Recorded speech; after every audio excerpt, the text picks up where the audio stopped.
This fish was a freaking wizard, man. Here comes some deer too.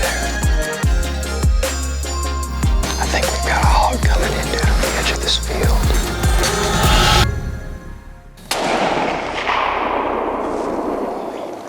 Welcome back to Hunting with Cannons, guys. We're back out here at the ranch today. Not only are we gonna be fishing, but we're gonna be doing some hog hunting too. So we got our fishing poles, we got our rifles, and we just came out here this afternoon. We're gonna start off in this big pond, and Big Daddy's first cast, he actually pulled in a bass. So we're gonna fish here for a little bit, then we're gonna head over to some stands that we have and see if we can't get on some hogs this evening. So it should be an exciting afternoon, and stay tuned. Got us a white chatterbait.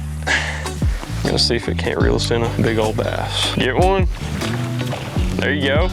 Big Daddy's on the board, boys. Gotta be a bigger fish in here because something took a bite out of him. All right, boys, it ain't happening over here. I'm gonna head down to this other corner. I wanna catch at least one fish. That'd be nice. Catch a fish and then go kill a hog. Perfect day. This might be where all the fish are hiding out. If I was a big bass, this is where I'd be personally. One right in here that keeps hitting it.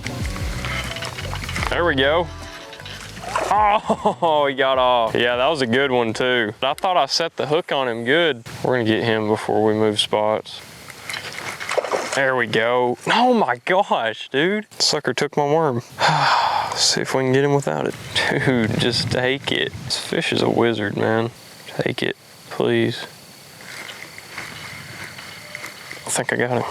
Dude, there's no way. I'm determined to catch this fish, man. Take it, take it, take it.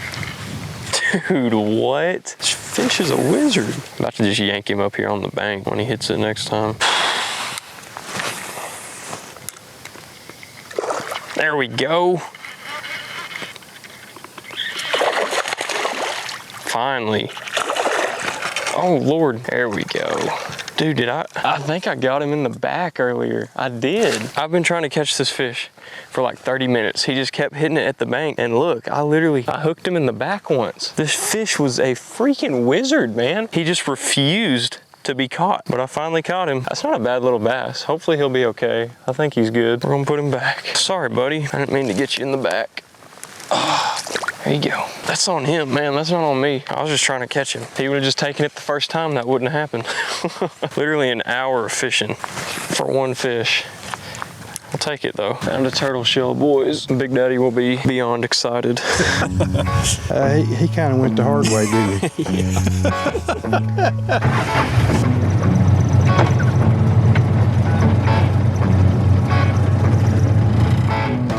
We've got about 2 hours left of daylight, so we came over here to some stands we have over here at the bottom. Big Daddy's over on a stand back to my left, and I'm sitting over here in this field, kind of on the edge of it. There's a bunch of game trails that come right in through here. Last time I sat here, I killed a hog right here in front of me, and there was a lot of hog tracks around here walking in, so I would be just as happy getting to see some deer because it's been a long time since I've been in a deer stand, so if I see anything, it's a win tonight.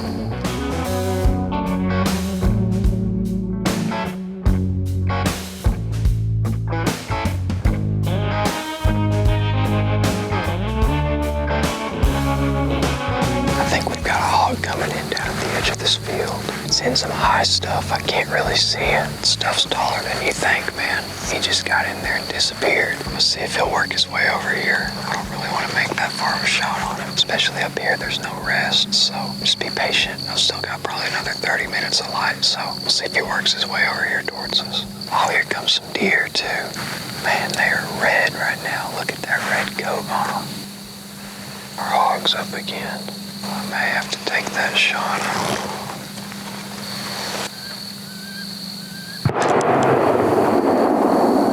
Big Daddy just shot. Kind of spooked that hog, and he's moving a little closer now. So hopefully he'll get close enough for me to take a shot. Coyote down. Coyote? Yep.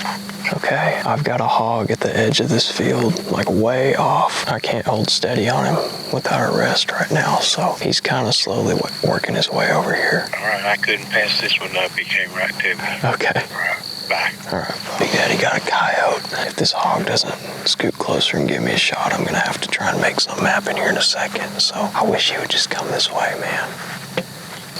I think I'm about to have to take it. I didn't even realize there's a deer out there. I don't want to shoot with those deer in front of him. All right, here goes nothing.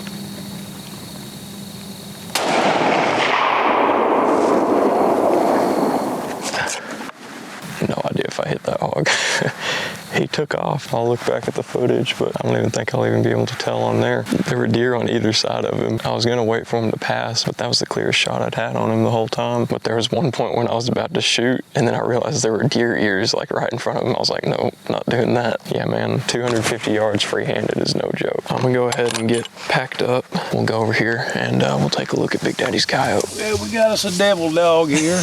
Pretty big male coyote. I've already drug him a half a mile, and that's as far as I want to go with him. How about that, man? He stinks, I know that. All right. He's dead all over. So to make a long story short, we ran out of daylight and we didn't end up going and looking for the hog, but I got to thinking about my encounter with that fish that day and how he just continually kept being tempted to take my bait. He would hit it, run with it, let go, and all that stuff, and it started aggravating me. But after seeing it 3 or 4 times, his curiosity finally got the best of him and he hit it. But lucky for him, I was not fishing for food, so I took him off the hook, put him back in the lake, and he had free reign over the whole pond again. And I feel like sometimes this can be true in our lives as well. We are faced with temptations each day, and because of our corrupt human nature, a lot of the times we find ourselves falling into this temptation and disobeying God. Sin is something as humans that we all have in common, but the way that we handle our sin differs from person to person. People who are of the world, or in this case I'm going to call them stone cold sinners, they try to justify their actions through the world. When they sin, they look at their sin and they think, oh, this person's doing it, or it's not that bad, it's actually healthy for me, and they try to justify it with all these different things. But when viewed through the lens of God and His Word, they are living a sinful life. But if we are Christians and true followers of Christ, we are displeased with our sin and displeased with the desires of our flesh. Sometimes it might feel like we have one foot in the door and one foot out the door. We might have one foot going towards God, but we feel like we're held back by this other foot,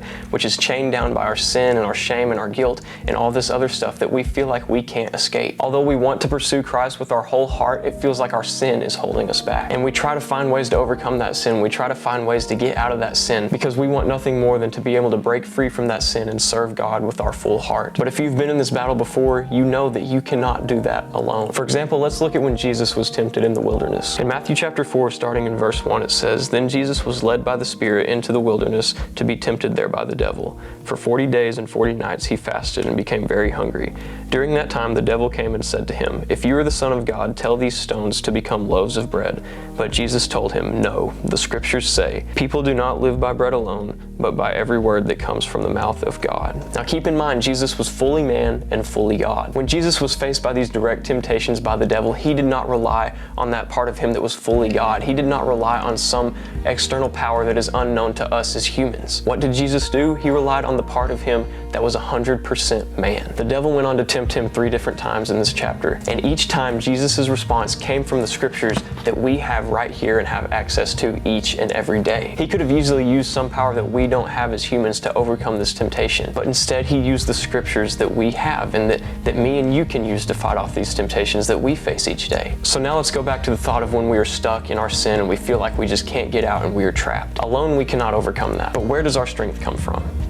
Our strength comes from the Lord. When we are facing times of struggle and times of temptation and we feel torn between this world and between God, if we humble ourselves before the Lord and repent, and instead of relying on our own strength and we seek help from the Lord, He is not going to turn away from us. He wants to help us, and He will help us overcome our temptations. But we have to understand that these temptations will not go away. We have to continue to seek our God for help to overcome these temptations. Now, with all this being said, are we ever going to be perfect? The answer is no. There will be times when we fall back into sin, but we cannot be discouraged by this. If we look over in Romans 6 and verses 6 and 7, Paul says, "For we know that our old sinful selves were crucified with Christ so that sin might lose its power in our lives.